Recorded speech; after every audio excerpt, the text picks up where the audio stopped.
Hola, ¿qué tal? ¿Seguimos en pandemia? ¿Seguimos acostumbrándonos a esta nueva forma de vida? Si podemos manejar solamente lo negativo, nos apabullamos completamente. Todo en la vida se parece a una moneda, tiene algo bueno y algo malo.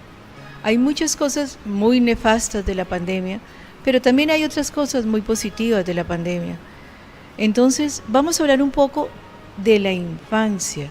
Tal vez los integrantes de este grupo sean las personas más lastimadas, más golpeadas por la pandemia. Pero voy a hablar con una persona experta, una médica pediatra integralista, Ana Fernanda Agudelo. La primera pregunta, ¿qué es eso de médica pediatra integralista? ¿Qué es integralista, Ana Fernanda? Hola Gloria, bueno, la pediatría integrativa lo que hace es integrar diferentes formas de hacer medicina para hacer como una evaluación muy integral, muy holística de cada pacientico. No solo ve el paciente, ve su entorno, su núcleo familiar y de esa manera se establecen tratamientos a todo nivel, físico, emocional, bueno. ¿Eso se estudia en alguna parte, esa forma integral de la medicina pediátrica? ¿O es un resultado de juntar varios saberes en la práctica? Sí, realmente empieza uno en este camino como de las medicinas que antes llamaban alternativas. Entonces empieza uno a estudiar medicina bioreguladora, homeopatía clínica, medicina funcional, fitoterapia, esencias florales y va uno recopilando mucha información que va integrando a ese día a día para poder proporcionar herramientas importantes en el proceso de sanación de cada paciente y de tratamiento. Bueno, tú me estás dando oportunidad, vamos a hablar de los niños y de las niñas, pero me hiciste mirar algo bien importante. Esa llamada medicina alternativa, ¿cómo la mira la medicina tradicional? Es decir, una médica pediatra como tú siente que esos elementos de la medicina alternativa son aportes para trabajar, son aportes reales para trabajar con los pacientes. Por supuesto, claro que hay evidencia científica, tenemos estudios clínicos, por supuesto que hay respaldo científico. ¿Lo hay? Por supuesto. ¿Y por qué ha sido tan cuestionado que si no es en un laboratorio no sirve y se los está cuestionando tanto y dudando tanto de esa medicina llamada alternativa? Yo creo que ese concepto que sí ha venido de mucho tiempo atrás está empezando a evolucionar y a cambiar. Y cada vez tenemos más colegas, médicos generales y especialistas de todas las ramas que están buscando por estas vías, por este tipo de medicinas. La medicina es una sola. No podemos decir que es una medicina diferente a la otra. Lo que se estudian son diferentes aspectos del ser humano y se evalúan herramientas terapéuticas muy valiosas y que todas tienen sustento científico. No solo somos cuerpo, mente, espíritu y definitivamente el ser humano debe ser visto con esa integralidad y utilizar todas las herramientas que cada uno pueda necesitar, que son diferentes y hay que también partir del principio de la individualidad. No todas las gripas se tratan igual, porque en una persona la gripa le da con unos síntomas, en otra le da con otras, en una persona tiene un componente emocional, ¿sí? Entonces esa gripita puede tener diferentes enfoques para irnos pues como a un ejemplo muy sencillo. Bueno, pero voy a ser abogada del diablo. Significa que cuando han usado y han encontrado otras herramientas, ¿significa que lo tradicional que entregan de pronto las universidades no es suficiente? Fíjate que sí y no. Ya tenemos, por ejemplo, aquí en Cali, en la Universidad Javeriana, hay módulos de materias de medicinas integrativas. Ya no le llamamos alternativa, porque alternativa como que conduce a la alternativa es tal, entonces haga esto o haga lo otro. Claro. Ahorita ya le llamamos integrativa. porque perfectamente con alopatía se debe tratar un paciente cuando así lo necesita, pero se puede complementar y viceversa, con medicina integrativa se puede perfectamente tratar un paciente y se puede complementar con homeopatía. Entonces son medicinas que se complementan perfectamente, pero recordemos que la medicina es una sola. ¿No has recibido de pronto críticas de sectores muy tradicionales? ¿Están prostituyendo la medicina? ¿Eso no tiene base científica? Sobre todo con esto del coronavirus, todos los comentarios que ha habido sobre que no es válido si no está aprobado en un laboratorio. ¿Cómo lo sientes? ¿Te sientes a prueba? ¿Te sientes segura en lo que estás haciendo? ¿Eso te ha afianzado más en lo que crees? En mis inicios de este tipo de medicinas, bueno, primero yo vengo de una escuela supremamente tradicionalista y ortodoxa. Claro, yo soy pediatra de la Universidad del Rosario, pero fíjate que también, y saliéndome un poquito de la pregunta, mis estudios de medicinas alternativas y complementarias empezaron en la Universidad del Rosario. ¿Por qué? Porque la Universidad del Rosario tenía esos diplomados en ese entonces, estoy hablando del 2004. Luego, con la Universidad del Bosque, estudié medicina biológica con énfasis en homotoxicología, lo que hoy en día se le llama medicina bioreguladora. Son universidades prestantes, reconocidas. Posteriormente, por la FUCS, también estudié medicina funcional, eso para mencionar algunas cosas. Entonces, son las mismas grandes universidades las que están ofreciendo este tipo de estudios y en ese orden de ideas, si bien inicialmente y hace muchos años de pronto la gente miraba no con muy buenos ojos y no con muchos ojos de estar ejerciendo algo con respaldo científico, cada vez se va sabiendo que todo esto sí tiene sustento y en este momento yo me siento completamente cómoda. Como en todo, hay gente escéptica, hay gente de mente abierta, hay gente radical para un lado y gente radical para el otro lado. Yo creo que uno tiene que tener mente abierta y no irse a los extremos. Bueno, empecemos por el comienzo que debimos iniciar. ¿Por qué eres pediatra? ¿Por qué estudiaste medicina y por qué pediatría? Desde pequeñita mi sueño era ser médica. ¿Había alguien en casa médico? No. ¿Nada? No. Sé que mi abuelo por parte de mamá le encantaba la medicina. Él tenía libros de medicina, leía medicina y dicen que en la finca él recetaba a los trabajadores con lo que leía. Realmente un hermano de mi abuelo fue pediatra, pero no fue una persona que tuviera mucha influencia cercana. No, desde que yo estaba pequeñita la tenía clara que quería ser médica y quería ser pediatra. ¿Por qué? A ver, a una niña, pero ¿por qué el médica y pediatra? Yo no sé. ¿Tenía la noción de la pediatría? ¿Qué era pediatría para la niña o la adolescente? Curar niños. Ya. Curar niños, eso me salía de adentro. Y yo digo que si yo volviera a nacer, volvería a ser pediatra. ¿Tienes hijos? No, no tengo hijos. Ajá. Y ese es un punto, Gloria, por ejemplo, que a mí muchas veces las mamás de mis pacientes, cuando yo les doy consejos, donde les doy pautas de crianza, me devuelven la pregunta y me dicen, doctora, ¿usted tiene hijos? Y yo les contesto no. O cuando ven que yo trato a los pacientes y les juego y les hago cosas, me preguntan que cuántos hijos tengo.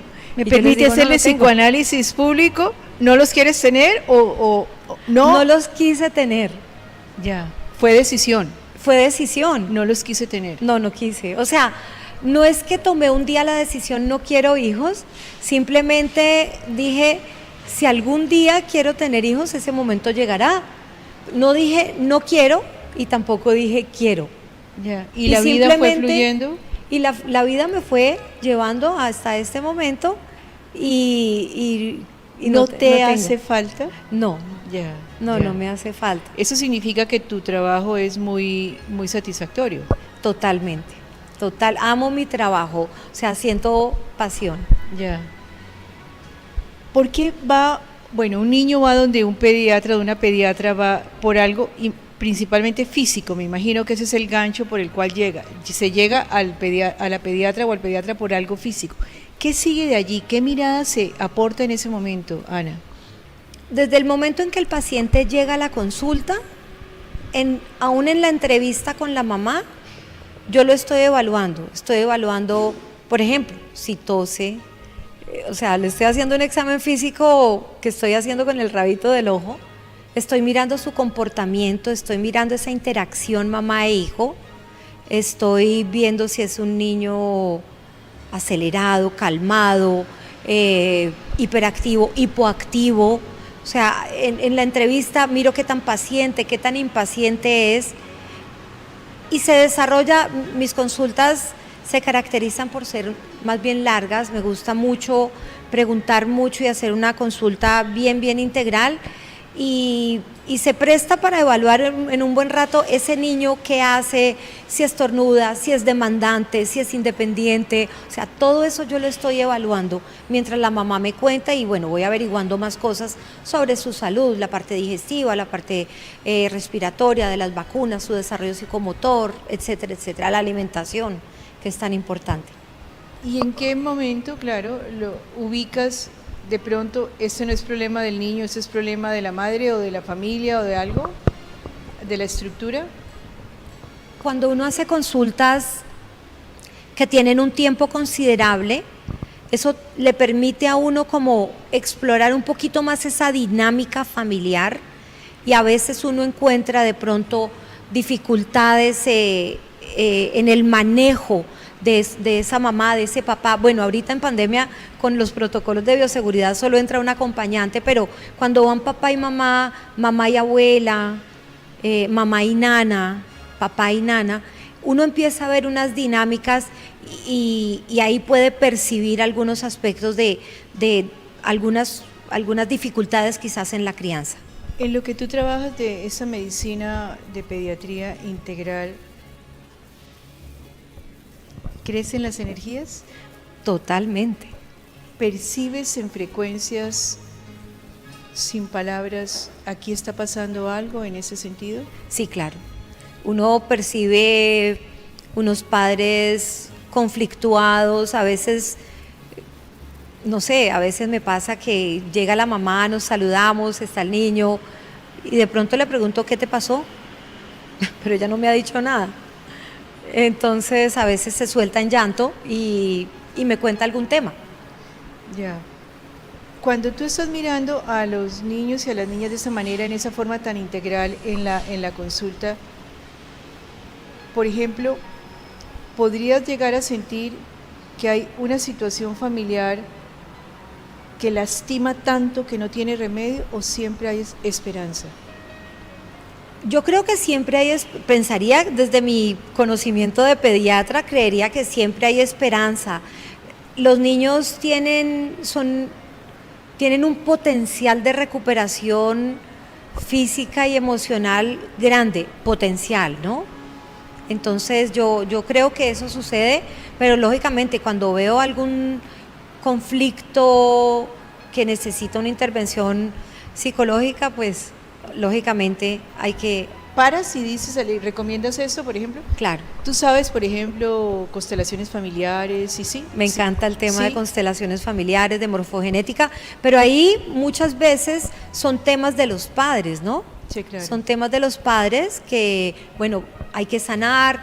Hay mamás de pacientes que les he sugerido hacerse constelaciones, terapia regresiva reconstructiva, biodescodificación, etcétera. Me encanta todo ese tema. Vamos a comerciales y ya continuamos. Ana, ¿percibes un niño que quiso ser abortado? No, eso no lo percibo. Hasta ahora no me ha pasado. Percibo, sí, cuando esa mamá está rechazando la maternidad. Ahora, todas las mujeres no tienen por qué querer tener hijos. Claro. Ni todas las mujeres tienen que querer a sus hijos. Eso no es natural. Hago la pregunta diferente. ¿Existe el instinto maternal? Yo creo que sí.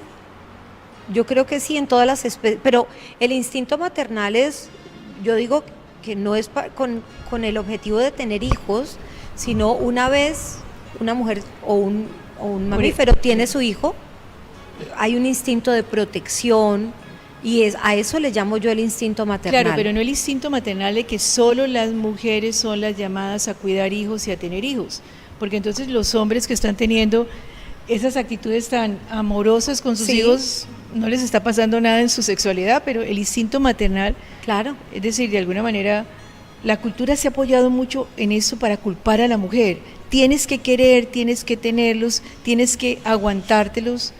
¿Un hijo desespera? Yo he visto padres desesperados. ¿Por qué? ¿Y por qué se da? En tu versión de médica pediatra, ¿por qué se da que un niño llegue a enloquecer a la familia? ¿Qué hay allí en ese recipiente niño que ha captado para que se vuelva tan absolutamente problemático? Yo creo que cuando se les sale a unos padres de control el comportamiento y el manejo de ese niño, creo que ahí empieza a... ¿Por qué se les sale? ¿Por qué se les sale? Yo en este momento estoy cuestionando, y tú me dirás mejor, que eres la experta, yo estoy cuestionando la forma como veo algunos padres, quizás muchos, como establecen la crianza con los niños, la falta de límites, de normas, veo permisividad, veo culpa en esos padres y siento que ellos, aunque no lo manifiestan, como que por culpa no toman algunas conductas o algunas medidas correctivas cuando los niños se están, digamos, saliendo de... ¿Y por qué no lo hacen? ¿Por qué no lo hacen? ¿Por qué no ponen las medidas restrictivas? Quisiera saberlo. Quisiera saberlo porque, no sé, yo creo que saltamos desde mi visión de pediatra, saltamos de una generación quizás de nuestros abuelos, donde era una crianza absolutamente militar, saltamos al opuesto y no sé si eso es algo de la condición humana, saltar de una situación a la opuesta. Hasta para poder encontrar el término medio en la mitad. Exacto. El péndulo, la ley del péndulo que se va al extremo. Exacto. Pero hay una cosa bien importante, Ana Fernanda, y es que tanto la cultura sigue exigiendo que hay que tener hijos. Claro, es que la cultura es la siguiente desde mi perspectiva. Una parejita se novia y la familia y los amigos cuando se casan y la familia y los amigos le preguntan cuándo encargan bebé, ni siquiera si saben si quieren tener hijos, y cuando tienen el primer hijo más o menos está recién nacido y para cuándo la parejita o para cuándo el segundo bebé. Entonces sí hay una presión cultural importante. Yo creería que hay muchas personas que se dejan llevar de esa presión. No hay que casarse, no hay que tener hijos por obligación, eso tiene que nacer. Y a veces yo creo que percibo que hay mamás que se meten en ese rol de mamás y realmente no estaban preparadas. Por obligación cultural, nadie por obligación, es decir, por probablemente. Tengo que entregarle a los abuelos el nieto, sí. Tengo que mostrar que realmente podemos engendrar un hijo. Haciendo una pregunta mucho más al fondo, Ana Fernanda, ¿los hijos pueden llegar a ser un amarre para una familia? Hay mujeres que creen que un hijo puede amarrar su pareja, u hombres que pueden creer que un hijo amarre a su pareja. Yo no creo que eso funcione. No creo que eso funcione. Pero un hijo sí cambia la vida.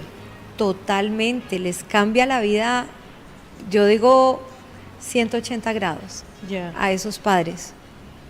Y entonces si yo, mujer joven, tengo mi vida profesional definida para la universidad y resulta que quedo en embarazo y eso me corta mi vida, ¿qué recibe ese niño? No, pues lógicamente si esa persona siente esa frustración, lógicamente ella tiene que transmitir frustración, pensaría yo. Y ahí ese niño, aunque ella no lo diga, porque es que Qué bien. Hay una situación, y lo hablaba en estos días con unos familiares. Hay mucha gente que en extrema confianza me dicen como muy, muy aquí entre nos, qué envidia me da. Yo soy feliz de ser mamá, pero si pudiera devolver el tiempo, tomaría la decisión de no serlo. Entonces, esas son cosas que son súper fuertes, que no se dicen a Pero que el niño las populi. capta totalmente. Claro, el niño las percibe porque esa energía Y todo lo de se los irradia. niños puede molestar más e incomodar más porque esto no era lo que yo quería, esto no era lo que yo esperaba. Y te dicen inmediatamente, pero yo quiero a mis hijos. No, no es que no los quieras. y son lo mejor del mundo y Sí, lo más sí. bello que me ha pasado, dicen. Allí hay, y eso es, el niño está atrapado en esa dualidad de mamá, lo quería pero no lo quería pero dañaste mi vida, y realmente marca. Me imagino que conoces el proyecto Sentido, ¿no? El proyecto Sentido es aquello que yo imagino antes de tenerte siquiera, y cómo marca. Y por ejemplo, allí mismo, quiero un hijo hombre y tengo una hija mujer. ¿Qué más sucede? ¿Qué sucede allí?